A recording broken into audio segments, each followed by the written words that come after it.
مربى، وحطيت جوز الهند، وممكن تحطي سكر بودر، ممكن تحطي سوداني اهوت زي ما انتم شايفين. حطيت سوداني، اي مكسرات موجوده عندك ممكن تكتفي بكده، مفيش اي مشكله. هي طعمها اصلا لذيذ، بس دي بيديها طعم اغنى واحلى زي ما احنا شايفين اهوت. عملت كميه كبيره غير اللي ولاد كلوه كمان اهوت زي ما احنا شايفين. شكلها جميل جدا، وشايفين طريه جدا ازاي.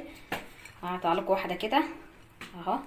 طبعا اللون دوت دي الشوكولاته اللي احنا حطيناها من جوه زي ما احنا شايفين اهيت جميله، والحشوه باينه منها اهيت طريه جدا، وطعمها مميز. ان شاء الله هتجربوها وتعجبكم.